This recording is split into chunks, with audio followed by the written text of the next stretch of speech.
안녕하세요. 11월 17일 매일 승리 함께 나누겠습니다. 첫 번째, 나는 전능자와 변론하려 한다. 왜? 나는 너희보다 지혜가 모자라지 않으므로. 예. 두 번째, 거짓말을 지어내는 너희는 잠잠하면 그것이 너희의 지혜일 것이다. 너희는 하나님을 속이고 말한다. 너희가 몰래 낯을 따른다면, 하나님의 체면을 세우려 한다면 하나님의 존귀와 두려움이 너희를 책망할 것이다. 예, 바른 성경에 본문이 좀 어려워서 만일 너희가 하나님의 체면을 엄밀하게 세우려 한다면 주께서 너희를 심하게 책망할 것이다. 바른 성경 인용했습니다. 너희는 나를 버려두기를 바란다. 왜? 너희 격언은 죄와 같은 속담이며 방황하는 토성과 같으므로. 자, 나는 나의 생명을 보존하고 싶다. 이게 뭐냐면 나라고 해서 어찌 이를 악물고서라도 내 생명을 스스로 지키려 하지 않겠느냐라고 했습니다. 나는 하나님 앞에 내 행위를 아뢰 것이다. 어떻게? 하나님이 나를 죽일지라도. 왜? 나의 경건이 나의 생명이 되므로. 하나님이 나를 정의롭게 여길 것이므로 내 행위를 아뢰 거라고 했습니다. 나와 변론하려는 자가 있다면 나는 잠잠할 것이다. 이게 뭐냐면 나를 고발할 자가 누구냐? 그렇다면 이제 내가 입을 다물고 죽음을 맞이하겠다. 정말 고발할 수 한 게 맞다면 내가 그냥 그걸 받아들이겠다는 겁니다. 그래서 이제 전체 요약, 욥은 자신이 경건함으로 하나님께서 자신을 어렵다고 여길 것이므로 친구의 말은 하나님의 체면을 세워주려고 거짓으로 말을 하고 있다고 생각합니다. 예, 여기서 하나님의 체면을 낯을 세워주려고 하나님의 체면을 하나님의 대변인을 된다는 거죠. 그래서 하나님을 위한 변론이라는 제목으로 한번 생각해 보았는데요.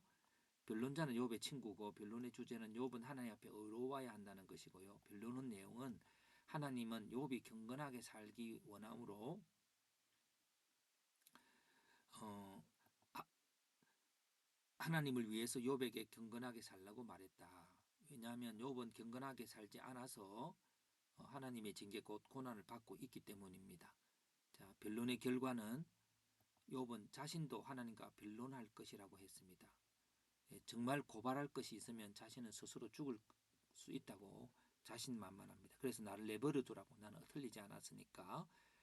그리고 하나님을 대변해서 하나님의 체면을 세우려고 하는 말은 하나님의 말이 아니므로 너희는 속이는 자가 된다는 거예요. 예, 나는 하나님께 내가 말을 할 거니까 네가 하나님 대변으로 이래라 저래라 하지 말라고 하는 거죠. 그리고 너희 말은 진리가 아닌 속임이라고 하고 그 속임으로 너에게 두려움이 임할 거라고 하는 거랍니다. 그래 하나님의 대변인인 욥의 친구 하나님의 대변이라는 제목으로 한번 나눠봤는데 대변인 역할은 의견을 전달하는 제 하나님 의견 전달하는데 결과는 악이라고 그랬고 또 두려움이 임할 거라고 했습니다. 예. 자 해석을 해봅니다. 욥의 친구들은 욥이 고난을 극복하기 위해서 하나님 앞에 경건하게 살아야 한다고 생각합니다. 그러나 욥은 자신도 하나님 앞에 변론하고 있고 자신은 경건하게 살아왔다고 말합니다. 오히려 욥의 친구들이 하나님을 위해서 하나님의 낯을 세우려고 하는 것이 잘 알지도 못하고 거짓말을 하게 된다고 하였고 그것으로 두려움이 임할 것이라고 말했습니다. 자, 우리 하나님 생각을 내가 알고 있고 상대방은 하나님을 잘 모르고 있고 나는 하나님의 대변인이라고 하는 그런 이유, 특별히 삶을 해석하는 그런 방법에 있어서 조심하고 하나님 스스로 말할 수 있도록 기다립시다.